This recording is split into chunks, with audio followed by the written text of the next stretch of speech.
재벌도 형제자매들끼리 경쟁을 하잖아. 선임이 돼서 다시 식구들이 생기면요. 자기 가족들을 별도로 뿌리게 되는 거잖아요. 게다가 형제자매 중에 누가 후계자가 될지 모르는 서로는 막 치열하게 싸우죠. 근데 오늘 주제인 기업이요. 현대 정기형 창업주의 뒤를 이으려는 아들이 자신의 능력을 증하려고 애를 쓰 그러면서 성장시키다. 그리고 후계자로 등극하는데 결정적인 역할을 하는 것이죠. 처음부터 무슨 사업을 해왔냐 이렇게 살펴보면 반드시 성공하겠다 이런 집념이 느껴져요. 선생님도 만들고 풍선박을 막 해체하고 전자시계도 만들고 소프트도 만들고 열차도 만들고 헬기도 만들고 별걸 다 했어요. 그러다가 자동차 부품까지 만들고 아예 완성차까지 갔어요.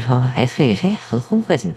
그러다가 뒤에 또 설명을 드리겠지만 개별 부품들을 모듈화하고 이제는 전기차, 수소차, 자율주행차용 핵심 부품에 AI 소프트웨어까지. 자, 이번 주제는요, 정주영 회장에게도 가장 파란만장했다는 자동차 사업. 그 중에서도 핵심이라는 부품을 책임지고 있는 정주영의 후계자를 만든 비장의 모습, 현대모비스.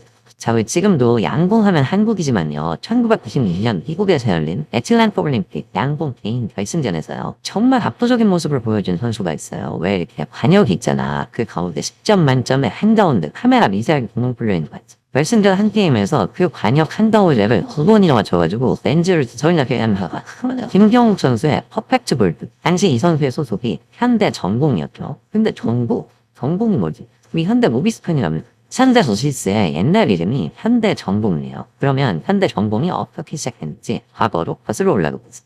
현대가 최초의 국산차 모델 포니를 만든 이듬해 1977년에요. 고려전공이라는 회사가 만들어져요. 현대차에 들어가는 휠, 범퍼 같은 거 생산하고 컨테이너도 만들고. 근데 원래 정주영 회장은 이 회사 이름을 한국정밀공업이라고 하고 싶었대요. 한국청공지. 근데 그 회사 이름을 다른 데로 쓰고 있대. 그래서 고려전공이라고 했다가 한번 보자. 플러스 뭐가 있냐. 현대 브랜드 가치가 있는데 그냥 현대전공이라고 하자. 금세 이름을 바꾸죠. 초대 대표는요, 현대차 AS라던 현대자동차 서비스를 이끌고 있던 현대 정주영 창업주의 아들 정문구 명예회장이죠. 이분이 실제로 자랄 때부터 기계, 자동차에 관심이 많았대요. 근데 왜 학창시절에는 공부를 잘하면 부모님의 인정을 받는 경우가 많잖아요. 근데 이분이 학교 다닐 때는 딱히 그런 케이스는 아니었나봐요. 형제들 중에 거의 스타일 난 사람들이 있었는데 이분은 그런 케이스는 아니었었고요. 그리고 근무보다는 럭비 같은 운동에 관심이 많고 친구들이 앞장서는 거 좋아하고.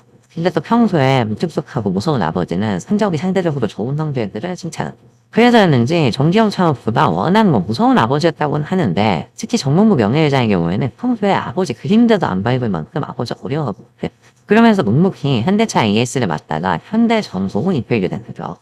근데 1970년대 중반 이런 때는 지금처럼 전국에 자동차 정비소가 많을 때가 아니죠. 그러니까 당시 정문구 대표가 직원들이랑 직접 전국을 출장을 다니면서 AS를 하고 그랬었대. 또 처음에는 현대차가 미국의 포드랑 자동차 조립 계약을 맺고 자동차 사업에 뛰어들었대. 터치나 만들면서요. 포드에서 부품 공급이 빨리빨리 안 되고 마음먹은 대로 안 되는 거야. 그리고 또 새로 나온 포니도 있잖아. 이 부품을 제대로 대야 되니까 이러면 안 되겠다 싶어서 새로 생긴 현대전공에서 현대자동차의 부품을 일부 만들기 시작했어. 현대전공에서 부품 제조한 걸로 현대자동차 서비스에서 AS를 착착 두 회사의 대표가 같으니까 소비적으로.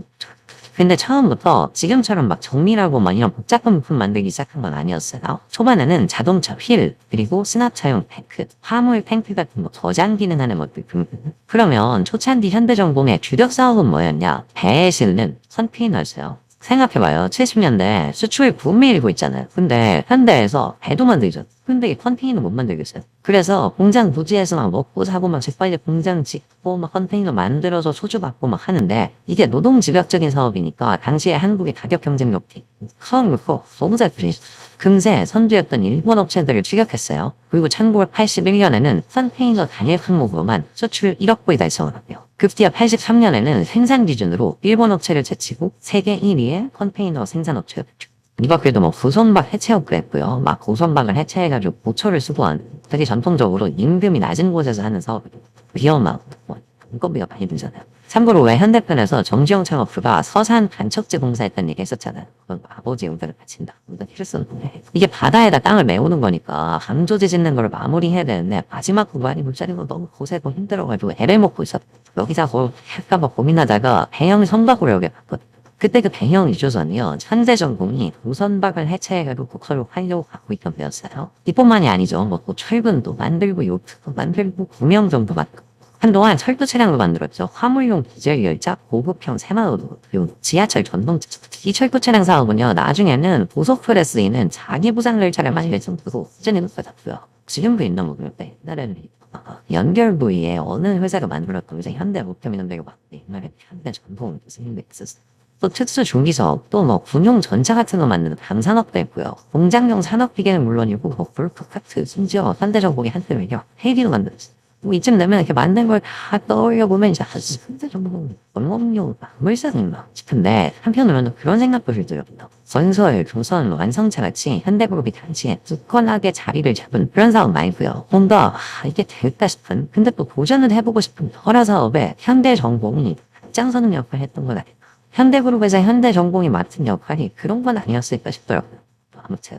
근데 생각해보면 언제까지 이런 역할만 할 수 있는 건 아니잖아요. 돌격대라고나 그리고 뭐 현대전공에서 큰 역할을 하던 컨테이너사업 같은 경우에 인건비 싼 나라들이 점점 따라오고 그래서였는지 이것저것 막 사업을 추진하면서도요. 현대전공은 갈수록 자동차 부품의 힘을 쓰고 아까 말씀드린 휠과 산용차용 배트 등을 지어줬고요. 탱크, 프레임을 셋이 그리고 80년대 중후반부터는 산용차용 반복 차축 동부 영역을 확장하고 기술력을 높여나고 그 현대차가 자동차 중에서도요, 승용차용 부품 중에 심대카본을 부분을 부품할 때요. 현대전공은 어찌 보면 뭐, 조리 부품 같은 걸 맡은 느낌인데, 그래 보이던 현대전공이 1991년 말 대박이 갤로크였어요. 지금은 왜 국내에서 생산되는 승용차 중에 절반 이상이 SUV거든요. 근데 옛날엔 안 그랬어요. 보통 뭐 승용차는 세단이었지. 그때는 뭐 SUV 같은 거 타고 다니면 해말하면 뭐야지 차라리 정릉기구의 현대전공이 사륜구동차 개발에 착수한 게 1988년이었거든요. 뭐 현대차를 맡아서 키워온 동생을 견제하려고 현대 정지영 창업주가 아들한테 이걸 맡겨서 키웠다. 뭐 이런 식의 얘기도 있지만요. 근데 뭐 당시에는 현대그룹 입장에서도요. 저거는 뭐 현대차랑도 안 겹치고 시장도 별로 안 크고 그리고 뭐 쌍용차라는 특대감도 있으니까 뭐저 정도 사이즈는 뭐 현대전공에서 해도 뭐 벤세이 시장 넣지. 뭐 이렇게 판단했을 수도 있을 것 같아요. 그런데 정몽구 회장의 생각은 달랐나 봐요. 이거는 시간을 끌면 안 되겠다. 이런 판단이 있었나. 왜냐면 처음에는 독자 모델을 만들려고 시제품도 생산하고 뭐 구현 테스트도 했는데 형사가 별로. 그러니까 곧바로 미쓰비시로부터 기술을 도입해가지고 사륜구동 차량을 생산해야겠다. 이렇게 결심한 지 3년 만에 갤로퍼를 출시해본. 그 시장이 얼마나 되겠어 했던 예상과는 달리 갤로퍼는 풀수 있을 것보다 대박이 났죠. 출시 이듬해 당시 국내 사륜구동 차량의 대명사였던 쌍용차의 점유율을 추월해버렸다. 그전에는 미미하던 사륜구동 차량 시장을 본격적으로 열었다고 말했다. 갤로퍼는 출시 불과 3년 만에 생산 10만 대, 해외 수출에도 성공했죠. 8년 만에 생산 30만 대를 돌파해. 갤로퍼가 막 유라시아대로 7만 3천 킬로미터를 막 달려가지고 포르투갈에 막 땅끝에 도착했다. 이런 광고도 하지였어요, 솔직히. 가자. 해를 따라 서쪽으로. 근데 잘 나갔어요. 와. 그때까지만 해도 어떤 사람들은 정몽구 회장의 현대전공이요. 현대그룹 내에서도 주력 사업을 맡고 있는 건 없다. 자동차, 부품, 완성차에서도 주력이 아니라 자투리 사업을 맡고 있다. 뭐 이렇게 봤을지도 모르겠어요. 하지만 갤로퍼의 성공은 사람들의 이러한 평가를 완전히 뒤집어 놓으셨다. 옛날 정몽구 회장은 현대전공을 두고 그랬어요. 온대 사업을 다 한다고 하는데 사실 현대전공은 시대 변화를 적용해서 사업 구조를 바꾸고 계속 고부가 가치 제품 생산에 투구했다. 그리고 여러 사업을 하면서 틀림없이 기술 개발에 힘을 기울여 왔기 때문에 이 정도의 수준에 올라왔다고 생각한다. 일찌감치 주목받아온 아버지 형제들도 계시고 또 자기 형제들도 마찬가지. 이런 상황에서 존재감을 드러내지 않고 총총을 모으고 있었던 것과 이런 생각이 들게 하는 거죠. 그게 옛날부터 뭐 왕조든 기업이든 1인자가 존재하는 곳에서는 아니 후계자가 될 거다 했던 첫째가 정말 날아가는 경우도 많잖아요. 집중 전제를 받거나 아니면 그 스스로 무게를 감당 못하거나 해서. 근데 뭐 그렇지 않았던 거죠. 아무튼 그 사이에 현대전공은요. 소재, 공장용, 산업용, 철도 차량, 자동차 부품, 전차, 완성차까지 여러 영역에서 경험과 기술력을 쌓고 성장한 거죠. 그리고 정지영 창업회장으로부터 2세들로 현대그룹의 키가 넘어가고 현대전공의 성공을 기반으로 90년대 후반 정몽구 회장이 현대의 자동차 사업을 모두 맡게 되면서요. 현대전공은 자동차 부품 전문 기업으로 커다란 변화의 기기를 맡겠죠. 이제 자동차 사업들 다 모아놨으니까 현대그룹 차원에서도 조정을 해야 되니까 현대전공은요. 갤로퍼 산타몽 부분을 만드는 완성차 부분은 현대차로, 철도 차량 부분은 지금의 현대 로템으로 넣어주시고요. 현대차에서 AS 부품 사업을 받아오게 되죠. 그리고 자동차 부품 전문 기업을 고약하겠다면서 2000년 11월 이름을 바꾼 현재 모바일 시스템, 줄여서 현대모비스. 근데요, 이름을 바꾼 현대모비스 입장에서는 뭔가 좀 아쉽다고 느끼지 않았을까? 이게 무슨 소리냐? 잘 되고 있는 완성산업이랑 당분간 후배처럼 엉덩이를 하는 거. 그거 다 넘기고 AS 부품 사업만 받는 언뜻 보면 그래 보일 수도 있는데 모비스 입장에서는 이런 포석이 있었던 거죠. 일단 AS 부품 사업.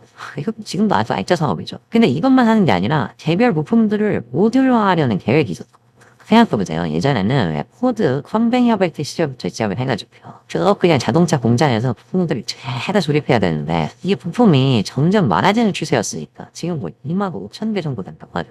그 많은 부품들 막 조립을 하려면 일단 너무 복잡하고 비효율적이잖아. 근데 막 자동차 메이커들 간의 경쟁이 막 심화되면서 막 인수합병을 하고 한 그룹이 막 여러 메이커를 같이 그럼 어떻겠어요? 막 여러 차종을 만들고 싶고 그래야 되는데 그래도 개발 단계부터 아주 단순하게 표현하자면 또 큰 덩어리가 있으니까 다 모으는 게 가령 퍼즐로 비유를 하자면 막 몇천 피스짜리 퍼즐이 있잖아요. 이거 막 하나씩 다 모아가지고 붙여야 되는데 이거를 중간에 막 덩어리고 100개, 200개 피스를 모아놔서 생각하면 야 그럼 얼마나 편하겠어. 작업도 수월해지고 빨라지고 할 거 아니에요. 아무튼 이런 여러 가지 이유로 인해서 90년대부터 유럽과 미국 자동차 업체들이 이 부품들을 덩어리고 모듈화하기 시작했어요. 그리고 현대모비스가 이 모듈화를 우리도 하겠다 이렇게 나선 거죠. 마침 98년 말에 현대차가 기아차를 인수상황이기도 했었잖아요. 비즈니스 현대차 그룹 입장에서는 어떻겠어요? 이제 현대차뿐만 아니라 기아차도 만들어야 되는데 모비스가 이런 모듈을 만들죠. 현대차와 기아차의 개발 단계부터 해서요. 이렇게 중복되는 비용을 줄일 수 있고 생산 비용 자체가 줄어듭니다. 실제로 모비스가 차량 하부의 셔다를 이루는 체시 모드 그리고 이게 딱 앞좌석에 앉으면 이 앞에 있는 핸들, 에어백, 인포테인먼트 시스템, 블로그서 등등으로 이루어진 핫핀 모드 그리고 차 외부 앞부분에 앰플리파이어가지고 뭐 레일과 허퍼, 풀링 시스템 등으로 이루어진 프론트엔드 모드 현대모비스가 이런 모듈 사업을 성과를 거두면서 현대차 그룹은 생산 원가를 줄이면서 수익성도 높아지고 경쟁력도 끌어올리는 데 성공했고요. 2000년대 중반부터는 이걸 수출해가지고 해외 메이커도 이제 현대모비스 모듈을 쓰고 있어요. 작년에는 M2만 1조 정도 수출했다. 그리고 이제는 뭐 친환경차 그리고 자율주행 기술이 점점 준해해지니까요. 당연히 뭐 소프트웨어 포함한 자율주행 솔루션도 만들고 있고요. 주행 보조, 뭐 주차 보조 솔루션 같은 거. 이거 써보니까 진짜 좋아. 물론 뭐 차가 좁은데 막 들어가 있을 때 차 이렇게 쭉 나오고. 그러니까 이게 독일 차에도 있고 다른 차들에도 있는데 내 차는 내 경우에는 좀 별로. 또 뭐 전기차용, 수소차용 모터랑 인버터, 감속기 통합한 구동 시스템부터 연료전지 승합 모듈 등등해서 배터리 셀 말고는 거의 안 하는 게 없는 것 같은데. 작년에 뭐 지식재산권 추방권 친환경차, 자율주행차 하고 있는 거지 죄다 거의. 그리고 신기한 게 뭐 요즘 트렌드긴 하지만 그래도 전통의 대기업인데 아예 재택근무를 인사 제도로 만들고 자 이건 현대모비스 이제는 도심 항공 모빌리티 UAM이라고 하죠. 그리고 로보틱스 또 요즘에 부족해서 문제가 되고 있는 반도체층 등 차세대 사업에도 투자를 지속하겠다면서요. 자동차를 넘어서 미래 모빌리티 시장에서도 주도권을 놓치지 않겠다는 포부를 밝히고 있는데요. 자, 이런 현대모비스의 앞날은 어떻게 될까요? 맨땅에서 일으킨 이제는 세계적인 규모로 성장한 한국 자동차 산업을 뒷받침했던 성과를 앞으로도 지속해 나갈 수 있을까요?